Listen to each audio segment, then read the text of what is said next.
Halo, selamat malam teman-teman. Hari ini kita masuk ke pertemuan ketiga ya dari mata kuliah manajemen risiko, di mana sebelum-sebelumnya kita telah membahas tentang eh, pendahuluan dan dasar-dasar manajemen risiko. Nah, hari ini kita membahas tentang identifikasi risiko. Oke, di dalam video ini saya akan menjelaskan secara singkat tentang identifikasi risiko dari internal hingga eksternal dan metodologi analisisnya. Oke. Nah, untuk selengkapnya kalian dapat membaca sendiri eh, PPT ini yang sudah saya sediakan di dashboard LMS manajemen risiko ya dengan kode 2021. Oke, kita mulai saja. Identifikasi risiko itu ada dua ya. Yang pertama adalah internal ya. Internal ini dikenal sebagai faktor yang berasal dari organisasi itu sendiri, internal organisasi itu sendiri ya. Nah, jadi risiko-risiko yang berasal dari ya, organisasi itu, ya. Setiap organisasi itu ada beberapa divisi.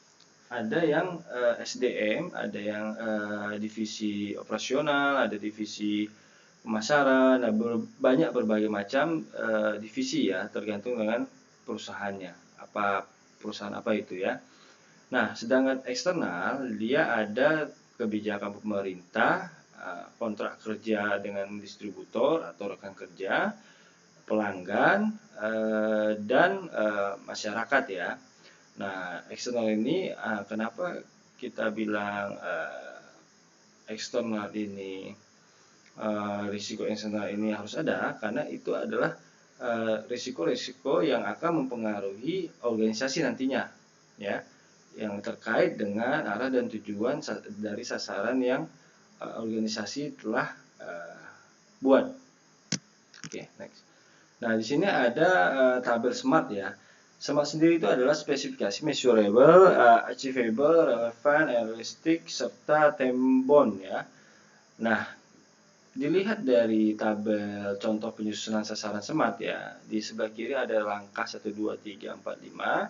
Itu menandakan dia sebagai prioritas ya. Semakin kecil angka tersebut, dia semakin eh, prioritas ya dan semakin spesifik ya. Atributnya yaitu spesifik, measurable, achievable, relevant, and realistic, and time bound. Keuraiannya hal yang ingin dicapai ya perlu digarisbawahi ialah dicapai, berarti ini adalah sasarannya yaitu tenaga listrik. Oke, di elemen sasaran kita lihat. Nah, uraian yang kedua, measurable, indikator dan nilai target ya. Indikator itu adalah 50 MW-nya, nilainya adalah USD-nya 0,6. Oke. Nah, yang ketiga, achievable. Achievable adalah cara untuk mencapainya. Dengan apa kita mendapatkan tenaga listrik itu?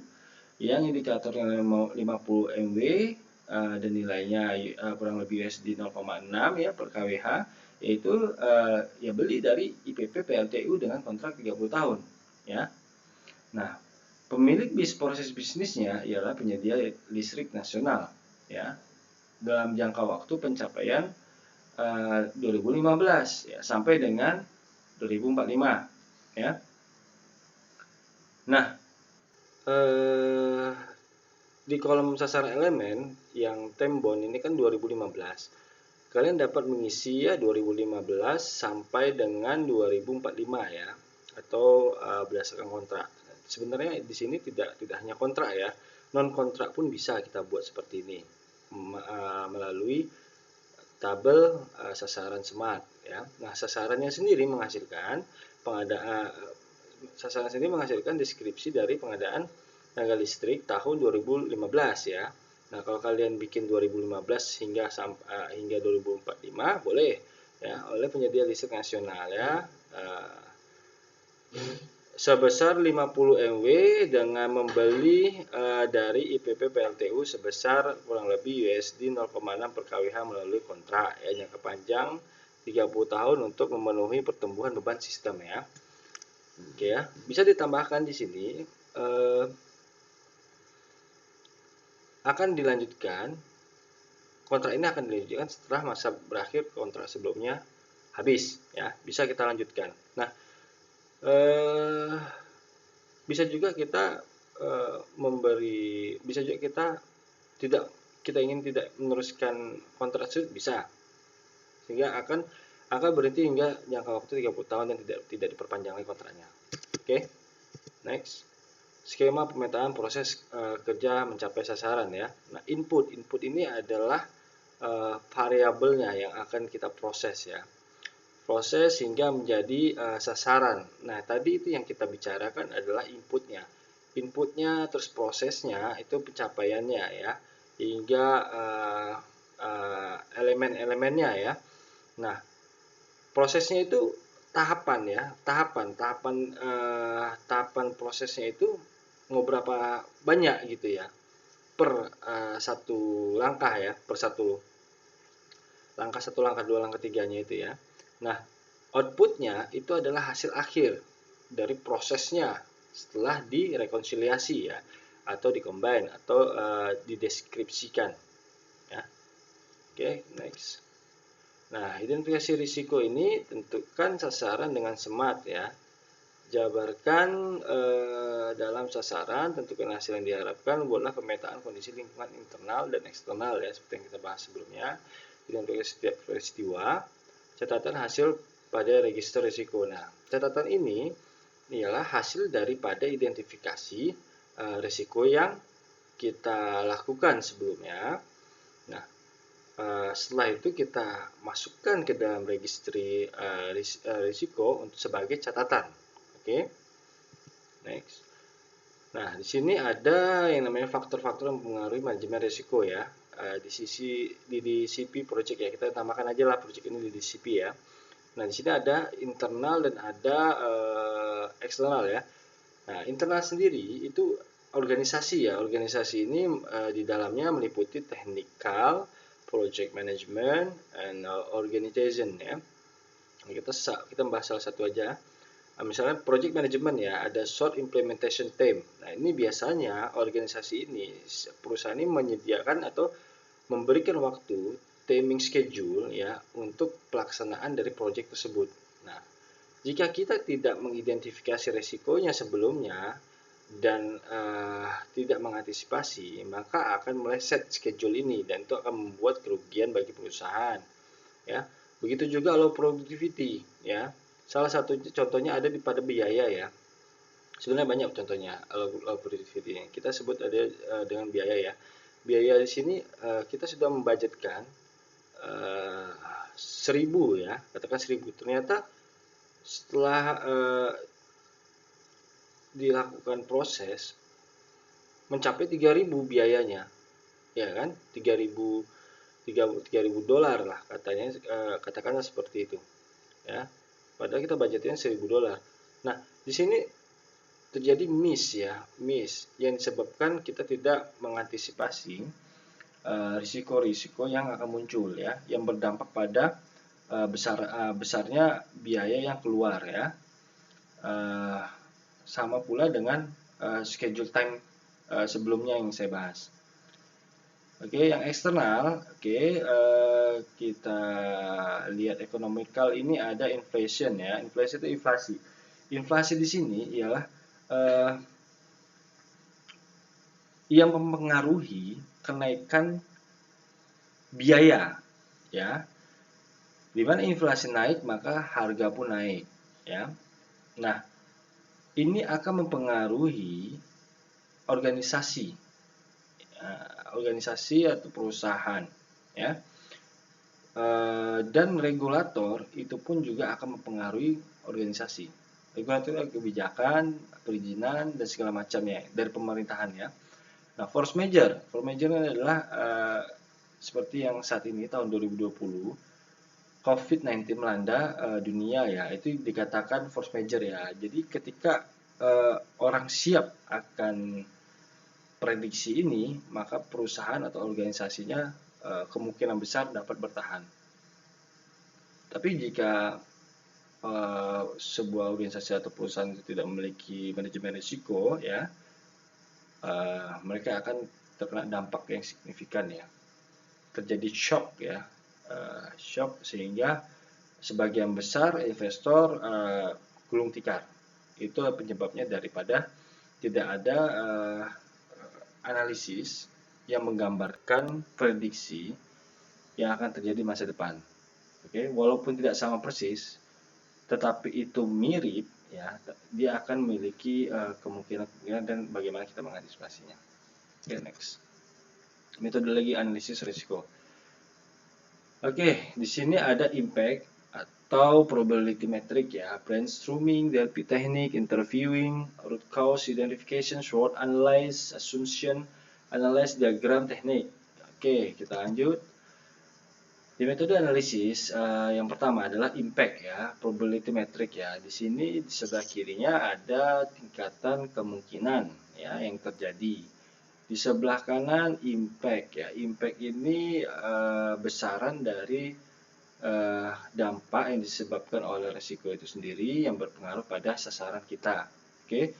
Nah, 1 2 3 4 5 yang ke bawah itu adalah menunjukkan kemungkinan yang terjadinya, ya. Ada hijau, ada kuning, ya. Ada oranye, ada merah.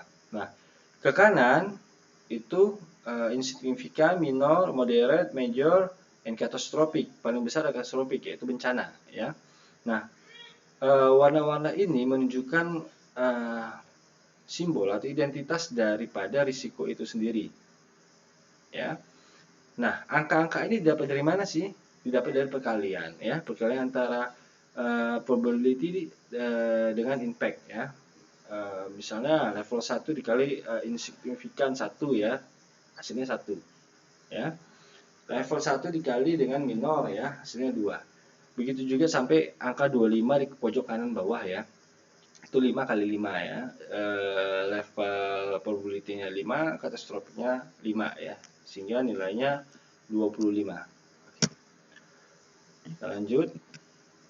Oke, brainstorming ini adalah penyampaian ide-ide yang akan dapat membuat suatu sasaran, ya, dengan tampilan risk registry, sehingga dia dapat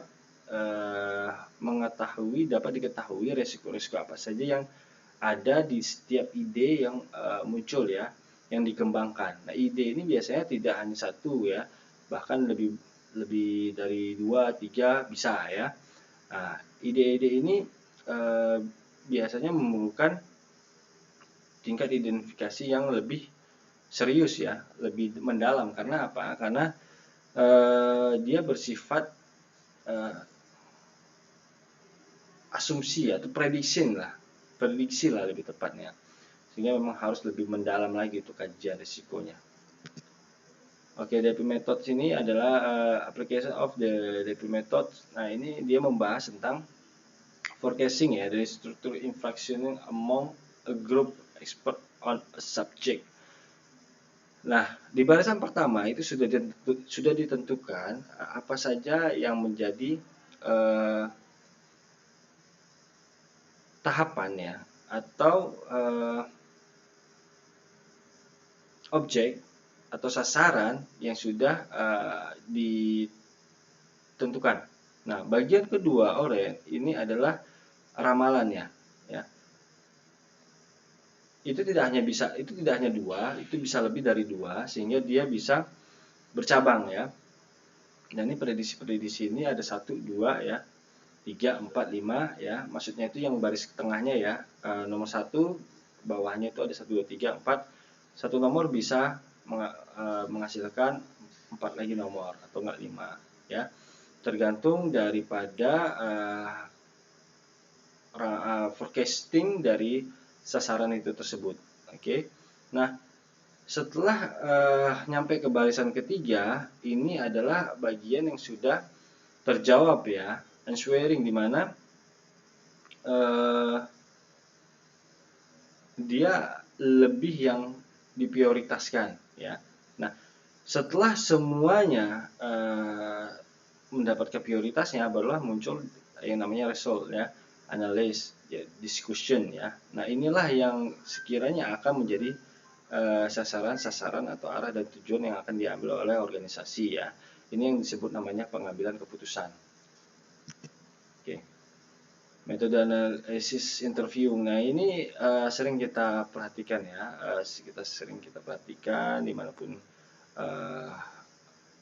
berada ya. Bahkan di media berita juga banyak juga yang pakai interviewing ya, metode ini ya. Teknik ini dimana kita mengkolek atau mengumpulkan data risiko itu berdasarkan dari narasumber atau wawancara ya dari orang-orang yang terkait ya, atau orang-orang yang mengetahui atau orang-orang yang memiliki pengalaman daripada sasaran kita ya, dari objek-objek yang kita wawancarai apa terkait dengan resikonya dan bagaimana solusinya. Biasanya seperti itu. Oke, next. Ada root cause analysis. Root cause analysis ini misalnya dia satu problem ya. Kita bahas untuk mencari apa sih penyebab dari problematika ini. Oke, kita tarik ke bawah, ternyata di akar-akarnya itu ada cause, ada culture, context, people, process, policy, platform, proximity ya, banyak ya. Contohnya cost ya, cost ini yang kita sudah bicarakan di awal, dia yang seharusnya budgetnya sekian ternyata pengeluarannya lebih daripada yang kita budgetkan. Nah, itu salah satu problem yang mengakibatkan sasaran kita tidak mencapai tujuan ya, karena bisa jadi kekurangan budget di pertengahan jalan atau tergendala dari root cause yang lain ya, dari akar-akar yang lain, dari prosesnya ya, dari policy-nya, platformnya, konteksnya, people-nya, proximity-nya, banyak macamnya. Oke, lanjut. Nah, ini ada SWOT analysis ya, ini sering kita lihat juga para peneliti memakai SWOT analysis ya. Di sini digunakan untuk mencari seberapa kuat sih suatu organisasi atau perusahaan dengan merekap atau mengisi bagian strength ya, kekuatan dari organisasi itu sendiri, dan peluangnya apa saja itu juga masuk ke dalam kolom opportunities. Nah, yang paling penting di sini adalah weakness and threats ya, ancaman. Nah, inilah yang menentukan identifikasi risiko yang akan kita masukkan ke registry. Ya. Nah, setelah kita analis, ya, baru kita masukkan solusi itu sebagai opportunities, peluang ya. Nah, jika itu sudah menjadi terlaksana ya, goals-nya itu sukses ya, maka itu menjadi sebuah kekuatan pada organisasi kita, pada perusahaan kita. Kita lanjut. Oke, assumption ya, di sini dikatakan setiap asumsi itu harus memiliki historical ya, data historical, informasi historical atau narasumber historical yang mengetahui arah dan tujuan daripada sasaran organisasi dan perusahaan kita ya. Nah, assumption ini bisa bias kalau dasarnya salah. Okay? Asumsi ini bisa benar, bisa juga salah. Ya, tergantung daripada pandangan orang lain. Ya. Namun pandangan orang lain bisa mendekati dengan pandangan asumsi kita itu atas dasar dasar yang kita berikan kepada mereka. Ya. Nah, asumsi ini bisa keduanya benar, bisa keduanya salah. Ya. Nah, misalnya jika rumah di pojokan, ya, yang orang A dia mengatakan rumah di pojokan itu tidak berisik, parkirannya luas, ya, tidak banyak mobil lalu lalang, ya. Namun orang B dia bilang Rumah pojokan itu nggak bagus, terlalu jauh, rawan maling, terlalu jauh dari jalan utama, ya, jalan keluar segala macamnya. Nah, sebenarnya yang A ini nggak salah, yang B ini nggak salah gitu loh. Mereka punya asumsinya sendiri-sendiri. Jadi bagaimana kita mendasari suatu saran dan tujuan itu tergantung asumsi kita gitu loh. Asumsi yang didasarkan dari historical, oke, sehingga kuat asumsi kita. Oke, jadi bisa ditanggapi oleh orang lain juga untuk solusi yang mereka berikan nantinya. Oke, ada metode analisis risiko, diagram teknik ya. Nah, di sini adalah digunakan untuk mencari besaran daripada probability maupun dampak sendiri ya. Ini biasanya saya gunakan diagram ini untuk mencari tingkat opportunities loss ya. Jadi kesempatan yang hilang. Yang seharusnya saya mendapatkan 1 miliar, ternyata selama ini saya hanya mendapatkan 200 juta ya per bulan. Katakanlah seperti itu ya. Daripada penjualan organisasi ya atau penjualan produk perusahaan ya. Maka ada yang salah nih, kompetitor dengan supply yang sama dengan kita, dia bisa mencapai 1 M, sedangkan kita kenapa hanya 200 juta, padahal dari segi pemasaran, segi produksi produk itu sama ya. Nah, berarti ada yang salah. Nah, disinilah ternyata penjualan produk mereka dan produk kita itu ada strateginya. Nah, itu nanti akan kita bahas di pertemuan integrasi manajemen risiko dan manajemen strategi. Nah, di sini kita membahas tentang opportunity loss dan kesempatan yang hilang yang seharusnya kita dapati ternyata kita nggak dapati ya. Ini sebenarnya bukan suatu kerugian, namun menjadi kesalahan bagi organisasi sendiri terhadap peluang yang tidak bisa kita ambil ya, tapi kompetitor dapat ambil itu peluang. Oke. Next, expected monetary value atau EMV ya, analysis. Oke. Di sini kita menggunakan risk formula dari EMV ini adalah untuk mencari ya atau membandingkan ya, lebih tepatnya membandingkan mungkin ya, sebagai pertimbangan dari pengambilan keputusan dari beberapa probability ya, kemungkinan ya. Nah, kita lihat di sini ada mesin A, mesin B ya. Oke, kita lihat hanya mesin A, mesin B, mesin B aja B ya. Nah, kita lihat di sini. Mesin A itu dia biaya produksinya di hasil MVP kita lihat dengan biaya pemeliharaan itu 38 ditambah dengan biaya yang pemeliharaan tambahan ya itu sekitar 3 juta ya, itu maka hasil investasinya itu akan menjadi 2 M 41 juta ya. Nah,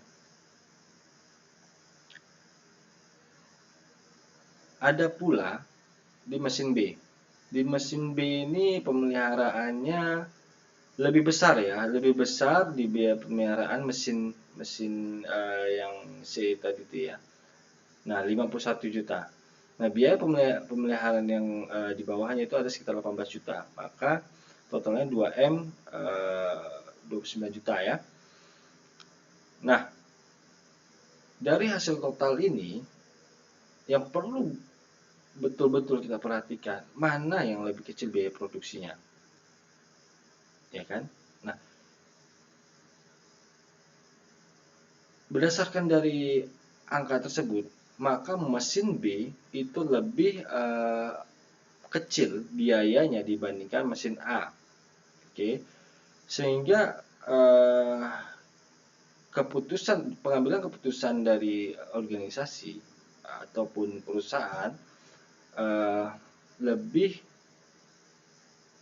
layak untuk mengambil keputusan mesin B, seperti itu ya, karena nanti biaya cost-nya lebih kecil dibandingkan biaya mesin A. Oke, mungkin cukup sekian.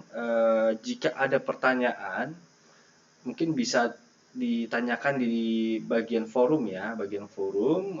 Nanti saya akan menjawab dan kita akan membahasnya bersama-sama. Oke, sekian, selamat malam dan terima kasih. See you.